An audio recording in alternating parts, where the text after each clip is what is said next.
I was thinking about how most people learn a new language. It's almost treated like a heist movie. A heist movie. How so? Well, you think you're trying to crack a safe, right? You're just memorizing the combination verb, noun, adjective, and you hope the door swings open. Right, you want the code to get the result. It's logical. Exactly. But looking at our source material today, which is all about Arabic, specifically the Egyptian dialect, language isn't a code, it's a dance. And if you treat it like a safe combination, you're just going to step on a lot of toes. That is a really a crucial distinction. We are taking a deep dive into Lesson 01, Greetings and Introductions. And, on the surface, it looks simple. Hello, how are you? My name is. Yeah, basic tourist stuff. But the source text leans so heavily into Egyptian-style phrasing, and that just changes the physics of the conversation completely. It feels less like an information exchange. And more like social maneuvering. Precisely. We have 20 phrases to get through. Just 20. But these aren't just vocabulary words. They're the building blocks of social safety. If you master these, you can handle the first 3 minutes of meeting anyone. And that's our mission for this deep dive. We're not just going to talk about the linguistics. No. We're going to break down the mechanics, the why behind it, and most importantly, we're going to present every single example in a clear Arabic voice so you can actually hear it. Think of this as a listen and learn session, but, with a cultural decoder ring. We'll go from formal greetings to casual check-ins and finally introductions. So let's get on the dance floor. Section 1, the art of the greeting. The source calls it the call and response. And this is the biggest hurdle for English speakers. In English, we mirror. If I say hi, you say good morning, you say good morning.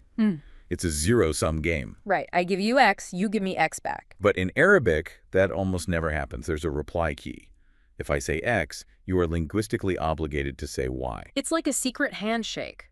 And if you just repeat the greeting, you've messed it up. You've dropped the ball. So let's look at the universal standard. Examples 1 and 2. You hear this everywhere. This is example 1, the initiation. Assalamu alaikum. Assalamu alaikum. Peace be upon you. And that sound in the middle, that 3A, that's the ain sound. It's deep in the throat. But the meaning here is what matters. You are literally offering peace. You're disarming yourself. Exactly. Okay, so I've offered peace. My first instinct as listener is just to say, Assalamu alaikum, right back. Which would be wrong. The source gives us the mandatory response. Example 2. Wa alaikum assalam. And upon you, peace. So it sounds similar, but the word order is flipped. You reversed it, you took the blessing, and you reflected it back. It's not just hi, it's a contract. You are safe with me, and I am safe with you. It does feel very formal, though. What if we want to be a bit warmer?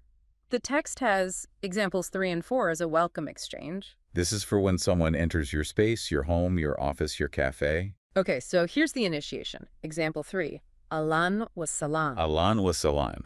Now, you've probably heard Ahlan just as welcome. Yeah. But if you dig into it, al means family, and salam implies ease, like a flat plane, easy to walk on.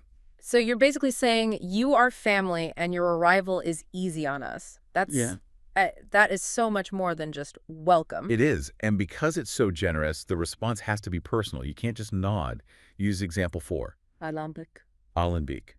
Now, it changes slightly based on gender, but this is the standard form. The beak part is what fascinates me. What's that doing? Well, beak means something like in you or with you. So when you reply ahlan bik, you're directing that feeling of welcome back at the person. You're saying, I feel welcomed by you. It's sticky. It connects you both immediately. Sticky is a great word for it. It binds you. Yeah. And that binding gets even more interesting when we move into section 2 of the source, morning and evening. This is my favorite part of the whole lesson, the poetic shift. It is poetic, but it's also, I would argue, competitive. Competitive kindness. Exactly that. In English, we're functional. Good morning. It's a statement. But the Arabic structure here shows a shift in the concept itself, from goodness to light. Let's break that down. Example 5 is the opener. Aba akhar. Abat al-kar. Aba is morning. Al-kar isn't just good, it's goodness, like abundance, welfare. A morning of abundance to you. Okay, so if I replied with Abat al-kar back, it would be fine. But it's not the right dance move. I need to one-up you. I need to take your goodness and raise you light. That's example 6. Aba an-nur. Aba anor. Morning of light. Just think about that image. You wish me well-being, I'm wishing you illumination. It's an escalation of the blessing. It stops being transactional. If I hand you $1 and you hand me $1 back, we've accomplished nothing. Right. But if I hand you goodness and you hand me back light, we've both enriched the interaction. And the pattern is consistent. It holds up when the sun goes down. Look at examples 7 and 8. So evening comes. I start with example 7. Masa al-Kar. Masa is evening, evening of goodness. And sticking to the pattern, you have to respond with Example 8. Masa Nur.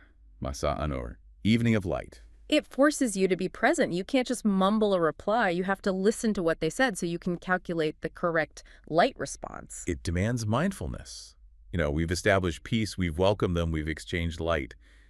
But we haven't actually asked how they're doing yet. Which brings us to section 3, checking the vibe. Checking the vibe. I like that. The source gives us a bit of a gradient here, right? We have the textbook version, and then we have the street version. Right, and knowing the difference is what separates a tourist from someone who actually lives there.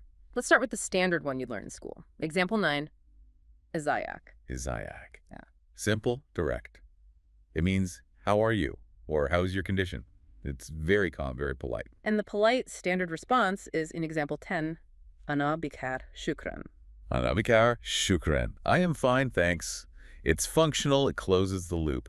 But it's a little stiff, isn't it? It sounds like something you'd say to a doctor. It is. If you want to sound like you're actually on a street in Cairo, you're not really going to say that. You're going to use example 11. 3 ml, yeah.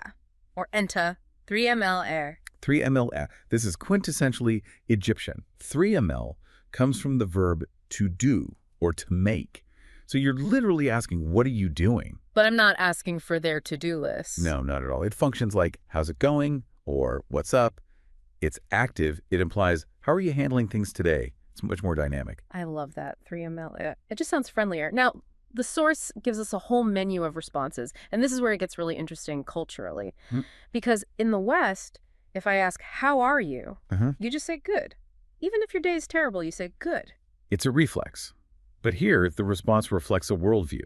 Take example 12. This is the most common answer you will hear, period.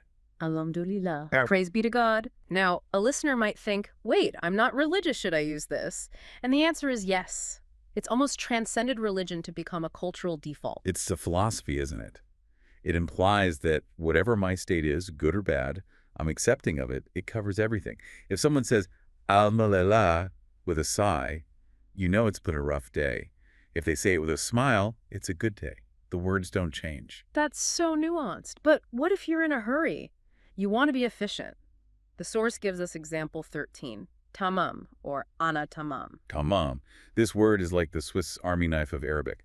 It means perfect, great, complete, all good. You'll hear it all the time. So if alhamdulillah is the spiritual response, tamam is the logistical one. Exactly. And if you want to be the ultimate pro, you combine them. Example 14 ties it all together beautifully. Ana tamam, alhamdulillah. I'm perfect, praise be to God. You're reassuring them that things are solid, tamam, and you're expressing gratitude for it. Alhamdulillah. It is the complete package. It's confident. It tells the other person, no need to worry about me, I'm good. Okay, so let's just pause for a second.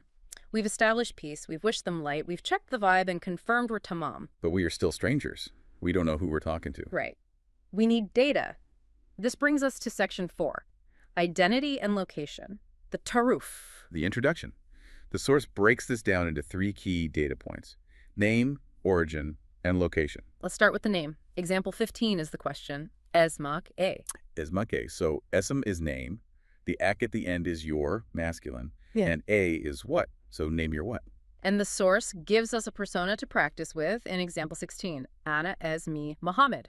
Ana Esmi Muhammad. My name is Muhammad. So Ana is I, and Esmi is my name. See that A sound at the end of esm? That makes it possessive mine. Esm becomes Esmi. Okay, simple enough. Now this next part is where people get tripped up. Example 17 asks about your origin. Enta menin. Enta menin. Enta is you. Menin means from where. So you from where? It's about your roots, your nationality. And the answer in example 18 gives us a specific country. But the word used isn't what English speakers might expect. Anana men mas. Ana men mas. Right. In English, we say Egypt, but in Arabic, the country is called Masr, and it's so important to use the endonym, the name that people use for themselves. It shows respect. Right. Ana men Masr. I am from Masr. Okay, so our guy Muhammad is from Masr. He's Egyptian. But maybe he doesn't live there anymore, so we have to ask example 19. Enta thriash fin. Enta thriash fin. Thriash means living, and fin means where. So you living where? It's a great word, thriash. So direct. And the final phrase, example 20, gives us a specific city, and it's not Cairo. Ana e thriash fe Escandaria. I live in Alexandria, Escandaria. I love the sound of that. Escandaria. It's a beautiful city in the Mediterranean, so now we have a profile. His name is Muhammad, his origin is Masr, but his current location is Escandaria. And just like that, you've done the full circuit of a basic conversation. You've gone from a total stranger to an acquaintance. It's a journey, isn't it? When you break it down phrase by phrase, you see how much work these words are actually doing. It really is. Let's just quickly recap the steps. We started with an offer of safety. Assalamu alaikum. We escalated the greeting from goodness to light. Laban Nor. We dropped the formality to ask, how are you handling your day? And we confirmed we were tamam and ended up introducing Muhammad from Masr, now living in Escandaria. Ana Uliash fi Escandaria. It's a whole narrative arc in just 20 phrases. When you lay it out like that, you realize these 20 phrases are the master key. They are. You know, I see students study grammar for years. They can read a newspaper technically. But if they walk into a shop and don't know how to reply to Ahlan wa Salan with Ahlan Beek, they're still outsiders. It's all about signaling friendliness. It's about openness. Precisely. These phrases are designed to lower barriers. To say, I see you, I respect you, and I wish you well. It goes right back to that idea of the dance we started with. You can't be stiff, you have to flow. And you have to be willing to give back more than you received. You know, before we wrap up, I want to leave the listener with one final thought on that. We touched on it with the goodness and light thing. The social generosity. Yeah. Think about our English greetings again. Good morning, hi, hi. It's efficient, it's equal. Transactional. Right. But this Arabic system, it rejects that equality. It requires you to elevate the greeting. If I give you goodness, you must give me light. It's a culture of social generosity baked right into the grammar. You literally can't be polite without wishing something better for the other person. Exactly. What does that suggest about the value placed on interaction? It suggests the goal isn't just to acknowledge someone. It's to leave them slightly better off than you found them. You're constantly trying to outbless each other. That's a powerful way to look at it. It's not just words, it's adopting a whole philosophy of abundance. Something to think about the next time you say a simple hello. Does your greeting just acknowledge, or does it offer light? That wraps up our deep dive. Go out there, practice your Saba Anor, and we'll catch you on the next one. Masa Anor, everyone. See, strictly speaking, it's morning here, but I'll take the light whenever I can get it. Always take the light. Bye, everyone!